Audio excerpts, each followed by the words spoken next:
Good evening, and welcome to today's North American News Roundup, where the bonds between the United States and Canada are facing unprecedented strain amid economic turmoil, political breakthroughs, and shifting alliances.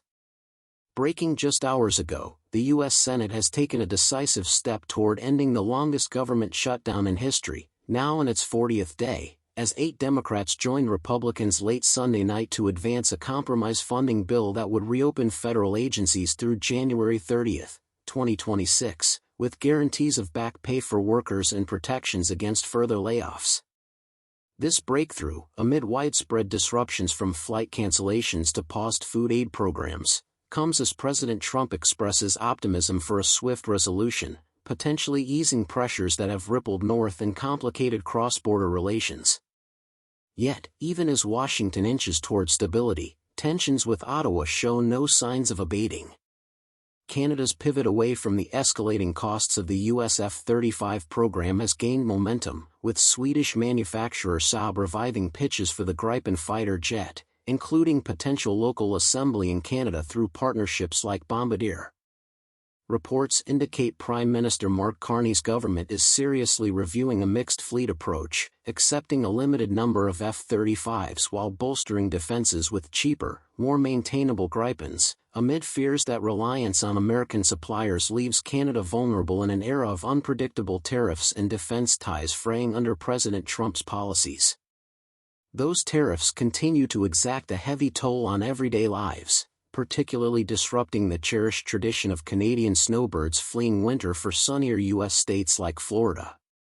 New data reveals a growing boycott, with bookings down sharply and many retirees selling properties or rerouting to alternatives like Cuba or Mexico, citing not just a weak loonie but strict new border rules, requiring registrations for extended stays and upcoming biometric checks, alongside political resentment over Trump's threats to annex Canada or impose even higher levies.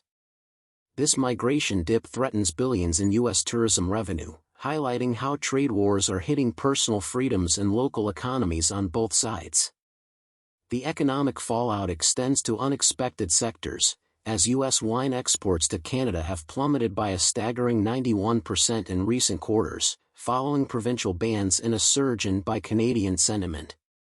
With shelves clear of American labels, domestic wineries in regions like Ontario's Niagara and British Columbia are seizing the opportunity, reporting visitor upticks and pushing for reduced interprovincial barriers to claim greater market share, turning retaliatory measures into a boon for local producers amid broader retaliatory tariffs on everything from steel to autos. At the heart of it all looms the uncertain future of CUSMA, the trilateral trade pact set for review next year. President Trump has flatly declared no restart to bilateral talks after an Ontario ad invoking Ronald Reagan's anti-tariff stance prompted a 10% hike on Canadian goods, leaving Prime Minister Carney urging resumption while aligning closer with Mexico. As sectoral deals stall and threats of broader renegotiations, or outright replacement, hang in the air, these intertwined stories paint a picture of fragile cross-border harmony, where domestic breakthroughs in the U.S. contrast sharply with deepening divides that could reshape North American economies for years to come. Leaders on both sides face pivotal choices: escalate or seek common ground in an era of renewed nationalism. If today's headlines on U.S.-Canada ties caught your attention, hit that like button to show your support, subscribe for daily updates on North American news, and drop a comment below sharing your thoughts on how these trade tensions might play out. Your voice matters in the conversation.